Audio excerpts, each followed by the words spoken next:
This video made possible by the Global Innovation Exchange. Visit gixnetwork.org to learn more. Thanks. All right. So, Jamie, a lot of people, welcome to the Geek Bar Summit, by the way. Yeah, it's great to have you here. So, a lot of people will remember you from a scene back in November of 2013. That's when it aired on Shark Tank, and this was you sitting there. The company obviously had a different name at this point, Doorbot. I want to start by talking about your entrepreneurial journey because it's been highs and lows, and the lows have been really low, and the highs have been really high. Take us back to this moment. I mean, this was just, this one gives me like PTSD. I'm literally in the garage trying to build a hardware startup, which is basically impossible. We have 3 people, and I go on Shark Tank. We're completely broke. We need money to get this thing sort of to the finish line. And at the bottom of your screen, you see Mark Cuban there, and I was convinced going on that I was going to get Mark Cuban to invest, and he literally it was so quick that he was just like, Jamie, blah blah, it's great, but I'm out. And I was like, oh. And then I kind of went down the line, and everyone went out, and I went back to my garage, broke and broken. So that was a tough day. You had, I think, 8 employees at this point? Something like that, yeah. I mean, it was tiny. And you spent $10,000 to $20,000 on that set. Yeah, it was funny. So I'm on the Shark Tank producers are like this lady, Kate, who I'm still friends with. I have this vision that we're going to have this door and this thing, and I'm like, that's amazing. I love it. Like, absolutely. I'm like, do you want it? Like, do you have any color? Like, what? And she's like, wait, you're building this, not us. And I'm like, are you serious? like, really? So we had to build this. Now, today, they actually do the sets for the companies. But back then, you literally had to build your own set. And so we're in Los Angeles, so like, what do? You look in the yellow pages and you call a set builder. And so Dr. Wood came over, who is just this crazy guy. And in my backyard, he builds a full set. Like we still in the entrance of our lobby, that thing is still in the entrance to our lobby today. So you walk away empty-handed. What's that drive home like? And then walk us through that psychological process. I mean, I think this is where people want to hear that, like, I just knew I was going to make it. And the drive home sucked. Because it's not even like when your office is in your garage, like, failure is like a double hit. Because you drive home to, like, get away from the thing, and you have, like, your 3 puppy dog, employees are sitting in the garage looking at you being like, what happened? And you're like, leave me alone. So, I mean, we just didn't have it. And, the good news was I was so over my skis. I was so over-invested in this thing. I had everything in it that all I could do was keep going. Like, stopping at this point was just literally, it was not, like, stopping was death. And so you just at least do the one thing that might not be death, which was going forward. And so it wasn't that I was like a motivational person or had like a real positive attitude. I just didn't want to actually die. And so I kept pushing it forward. So I want to talk about what happened after that, but let's go back to the original inspiration for this product. Do you see the I's, the O's with the little, everyone hated that. So this is a true story of invention. It's the classic entrepreneurial story because you were solving a problem. Tell us about the problem. So I had decided, much to the chagrin of everyone around me, that I was going to go in my garage and just start working on this list of inventions that I had. And so everyone thought I had lost my mind. And looking back, I probably had because I didn't have the money to just go in my garage and work on inventions. And when I was in the garage, I was working on completely different stuff than this. And I couldn't hear the doorbell. And so I went out and bought one of those wireless doorbells from Home Depot. It didn't reach to the garage, thank God. And so I went on Amazon and looked like for a Wi-Fi doorbell, just figured why wouldn't just go to my phone. Didn't exist, so I built this thing, which by the way, like, that's probably about the right size of it up there. So that's what I put on my front door. And my wife, who at this point, I had these grow tables in the backyard, not for what you're thinking, it's a gardening system to grow vegetables and things like that. So I mean, like the house has been taken over by all these like ideas. And she, instead of taking a crowbar to this thing, I show her what it is. I show her like, how I'm kind of doing it. And she's like, this is great. This makes me feel much safer at home. And so like the thing that wasn't the invention, which is kind of funny, became the product and the focus and ended up becoming Ring. So you were creating something that you thought was cool that solved the problem for you, but your wife added something there. This is something that you now call an infinite truth, right? Yeah. Tell us about that. Yeah, that's I really steal that from Jeff and Amazon, which why not? It's good people to steal from. But they have these at Amazon. There's like these infinite truths of people are going to want more selection for what they want to buy. They're going to want faster delivery. Like these are things that like no matter what, no matter how technology changes, we're going to want lower prices. We're going to want home security. We're going to want to feel more secure in our neighborhoods. And so Ring's mission from really that time when my wife said, this makes me feel safer at home, I said, wow, not only does it make you feel safer at home, I think it actually makes you safer because people are coming to the front door. We're now answering it from wherever we are. This could actually reduce crime in neighborhoods. And that became our mission, to reduce crime in neighborhoods. And that's what I spent the last 6+ years focusing on, and what I'll continue to spend focusing on at Amazon. It's been fascinating. I was looking back at some of the news clips, actually. You got so much amazing earned media, as they call it in the PR and communications business, and you did it in a really interesting way. You ran trials with police departments. Yeah. How did you pull that off? Because the news reports you got were like better than advertising. Yeah, and you try as a startup sometimes to get like some of these media things, and you never know how they're going to go, and sometimes they fall flat. I think you just keep trying is really the thing. But we did early on, we worked with the LAPD. We were lucky that we were in Los Angeles, and that has one of these sort of a really great police department. We were able to work with them, take a neighborhood, and we said we want to give rings to a neighborhood, and we want to cover the neighborhood and see how like that crime goes after 6 months. And so we convinced like a local precinct of the LAPD to do it, the area called Wilshire Park. The funniest part is I go and I speak at their like homeowners association for this like 400 homes. And I'm like, we're going to give everyone these rings and all this stuff. We were so new that no one would take a free ring. Because it was like, what is this thing? It'd be like me coming up and saying, I'm going to give you like a widget. And you're like, what's a widget? What does it do? And so it was funny looking back. We wanted to have like 80, 90% coverage of the homes. We only got 10% of the homes. So I thought right off the bat we were like completely going to fail at this like sort of first test because it was 10% of the homes, 40 out of 400. Like, I don't know what impact we'll have. At the time, I really thought it had to be like almost on every home. What it taught us, which is like this is, sometimes failure can have the greatest sort of, the greatest things can come from these failures. What it taught us is that Ring actually protects the homes around it as much as it protects the home, because if someone comes up and you answer, hey, how are you doing? Okay, whatever, I'm in the back, I can't come. But that person, if they're trying to do something bad, they now think that there's like someone watching them. They don't know where it is, whether it's the camera or they go outside of that area, and then the next person answers. And so having 10% of the homes with Ring, we were able to reduce crime by 55% in that neighborhood. And so it was this amazing sort of learning that, wow, we can actually be more effective than we even thought, which obviously got us even more excited to keep pushing it.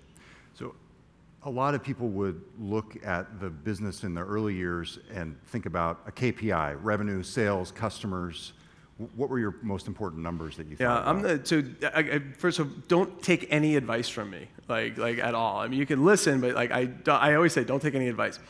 We ran the business, and a little bit different today just because Amazon is a public company. So there are budgets and things that have to be in place as a public company. But really up until then, really no budgets and no KPIs. The only KPI we have at Ring is to reduce crime in neighborhoods. And I always told my team, if we're building effective and affordable security products and services, if we make people's neighborhoods safer, they will reward us with their money. Don't worry about how much. And so we never had goals in the company of doing 30 million, 50 million, whatever those goals were. And I think we actually grew a lot faster because a lot of times when you're onto something that can get very large, the goals you're setting because of where you're sitting at the time of setting the goal, are way smaller than the potential of the company. And so I think I would have set a goal like, in 3 years, let's do 50 million in sales. Yeah, and I would have been so, and I think if we had set that goal, we probably would have hit it, which would have been terrible because we really could have done 8 or 10 times that. And so it was interesting not focusing on the business in that sense, but focusing on the customer and the effect to the customer, and then sort of saying, like, if we do this well, the customer will reward us. When you think back to that time frame, the 2013, 2014, 2012 time frame, what was your biggest mistake? What would you have done differently if you could go back and talk to Jamie back then? Well, like, I mean, so I get obviously this question a lot, and it's I mean, it ended up really, as a great sort of outcome for everyone. So it's like hard to say like you made a mistake. One thing I say is like we should have raised a lot more money earlier on. And then one of the responses I get when I say that is, why didn't you? And I just sit there, because no one would give me the freaking money. Like, it's like, trust me, it was like top of mind. I think it is extremely hard. People think it's like, you always hear these like, it's easier to do this nowadays. It's easier to do that. The truth is, to build a real company, like a real 7 to 10 year, something that's going to impact the globe company, business, I think is always next to impossible. And I mean, the numbers kind of show that. There's very few, very large, above 100, 200, 300 million plus businesses that sustain. And so it's just really hard. And I think it's you can look back and say you made certain mistakes, but through most of those mistakes is what we learned on how to do things. And I think, thankfully, we just didn't make a mistake that killed us. We came very close. So the truism is there's no losing on Shark Tank. We had a 12-minute ad on ABC, if you look at it that way, giving us this unbelievable bump, in November of 2013. So yeah, that was pretty good. And one of the people who I know noticed was Sir Richard Branson. How did you connect with him? Because he became an investor in the company. That was, again, I mean, there's like so many surreal moments in building this business. And I mean, we had this little crappy sort of garage that I'd moved out of my garage into like a sort of a rented garage, basically. And we had almost, we had like 80 people stuffed in this thing. And I'm at like my little standing desk in like the corner. And I get this email from one of our customers that was at Richard Branson's island. And he said, Richard, I just get this email that says Richard copied wants to get rings for his friends and his family for the holidays. Richard. Yeah. So I'm like, and at this point, like, we're getting a little bit of success. Like, I mean, we're just starting, but like, and people would say like, hey, what's the discount if I buy 10? And I'm like, oh my God, like, this is like a lot of work to sell 10 units. And so I'm thinking like, great, thanks for copying me with Richard. And I look and it's like, XYZ email at Virgin. I'm like, this is Richard Branson. So we start emailing back and forth, and he's like, oh, I love it. And, and I kind of hooked him in. I mean, I did this on purpose, but, I'm like, oh, and you're going to really feel good about giving these to your friends and family for the holidays because it's going to make their homes safer. And he's like, a doorbell makes it safer? I'm like, actually, we just did this study, and we hadn't actually released the Wilshire Park study yet, but I had like an early video of it. And I just watch this, Richard, And then he's like, next email back, like, can we invest? Yes.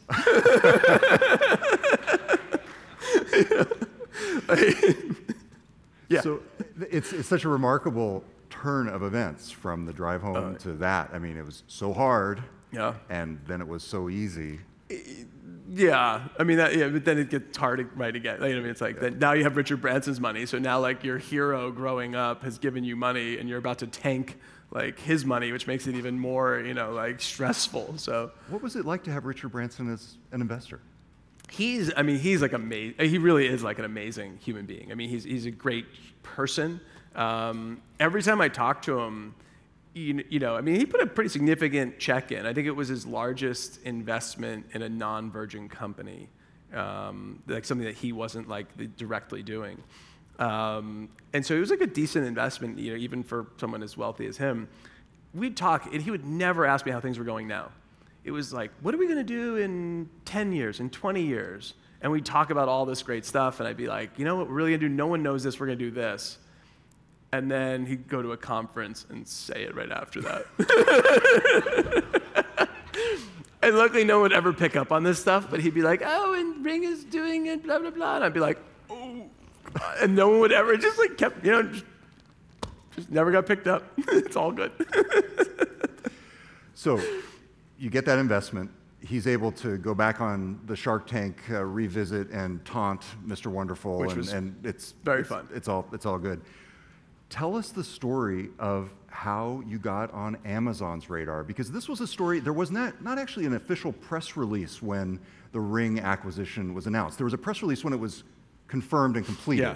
But so we don't really know the story, the behind-the-scenes story of how Amazon met Ring. So, and again, this is one of those, like, and I get a lot of people that call me and say, like, I want to sell my company at Amazon, what do I do? And I'm like, well, start today, and in 4 years, you might have the opportunity to do that. Because we literally, for 4 years, we were doing, and not trying to sell the company Amazon, we were working with them on, we were around the front door. They were around the front door. They were in the home with Alexa. We had cameras that could, talk to you. And so it was working with them for a long time and building like real relationships where we realized that Amazon, very similar culture to Ring. Amazon, like one of the core tenets of Amazon is starting from the customer, working backwards.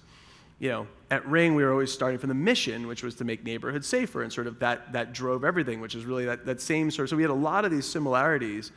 And I think over time, Amazon got to watch how the mission and how I built the business, and they liked that. I liked what they were doing and where we could help, and it really just kind of came together very naturally. It wasn't a force, it wasn't a competitive bid where we were trying to maximize it, and I had all these other bids coming in and we chose. It was really, I wanted to continue to build the business, and Amazon is one of the greatest acquirers, I think, ever in the world of allowing companies to still build and be impactful post-acquisition.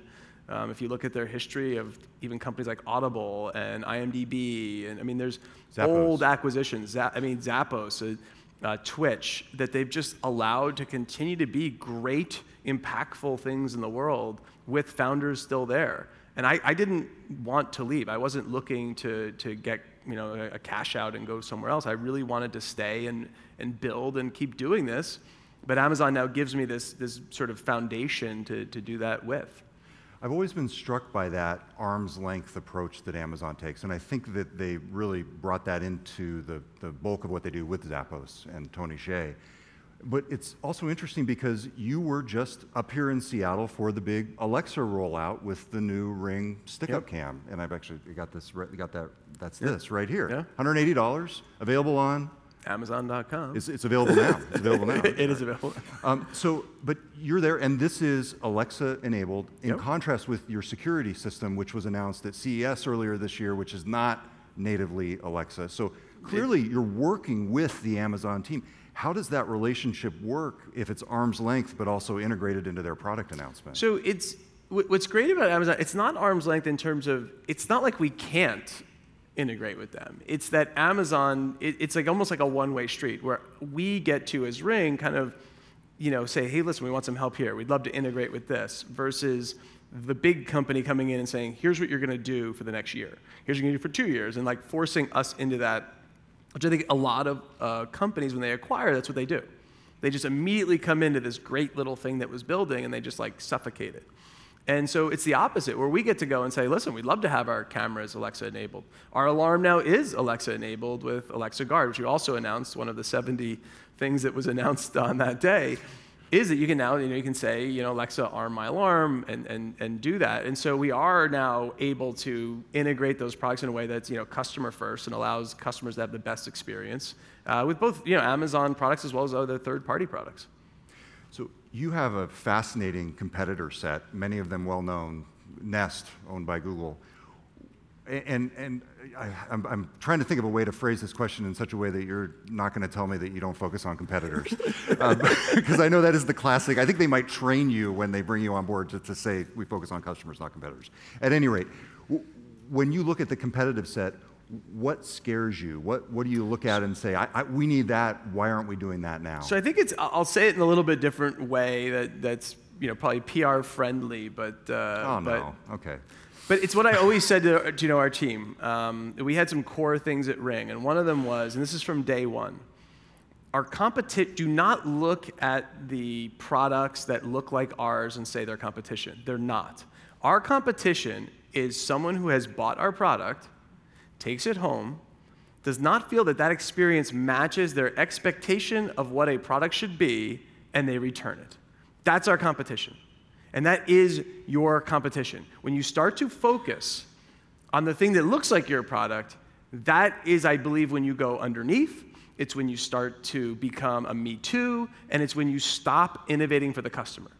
And our competition was Apple, because that is the customer's expectation of what a consumer electronic product can be, and we had to match that in fit, finish, feel, brand, packaging, customer experience, everything, so that you don't take it back and return it. So your title is still Chief Inventor. Yeah. Talk about the evolution from Doorbot to these products, the current Ring, some of them. Yeah. This is because you've got an array of things now, but talk about the nitty-gritty technology here. What's changed in the time since you created Doorbot, and what are the capabilities you're able to do here because of those changes? I mean, as you get, consumer electronics is definitely a business where scale matters. Access to technologies, access to expertise. I mean, all these things really help.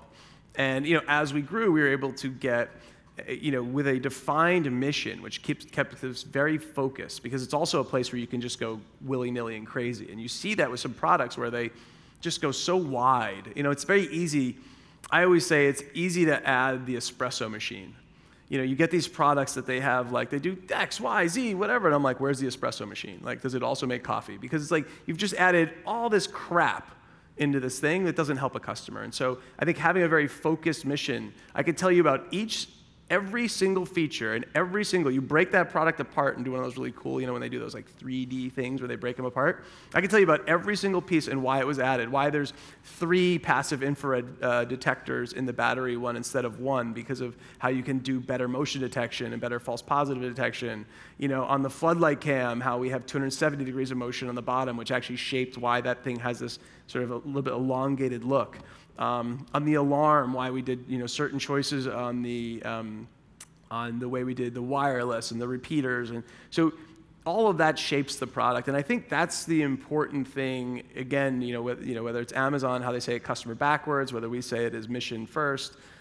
But I think when you're doing anything, it's so easy to just go so wide and build something that doesn't have any benefit to anyone.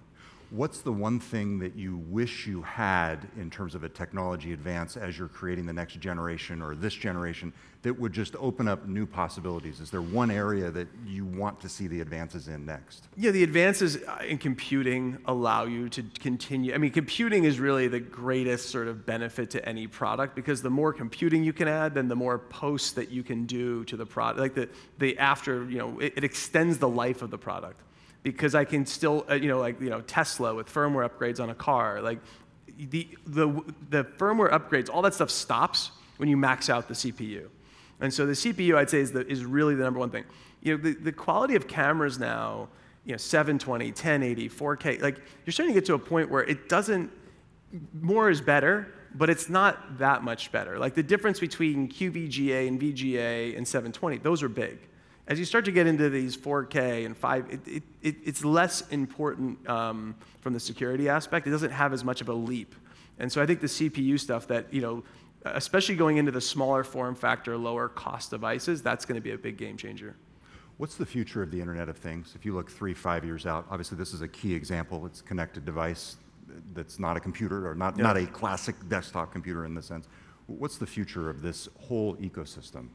I really think the future is that it's just like in every business. I think everything boils down to pretty simple things, which is the products that truly give you value will be extremely successful. The ones that come out because they can will fail. And I think that's what we've seen over the last couple of years. We'll continue to see it. And then what I think we'll see is we're going to have a lot of different things that are connected that are now giving you value. And then I think it's going to be the over-the-top value that you're going to get from those that are going to be super interesting, like living in place. So as you get older, living in place, my mom in the winter lives in New Jersey. There's a floodlight cam on her back patio. She goes outside to beat the snow off the bush. It's crazy, but she does it. But my brother, who like lives down, like pretty close, gets the alert on his phone. He gets to see it. He sends me the video so we can laugh at it. But he gets to see it to make sure she's like okay. She's alone living there. Like the floodlight's not there to allow her to live in place, but it is helping with assisting to allow her to live longer in her home. And I think that's where these benefits that will come from these products, like true benefits, on top of like the initial benefit of why you purchased it.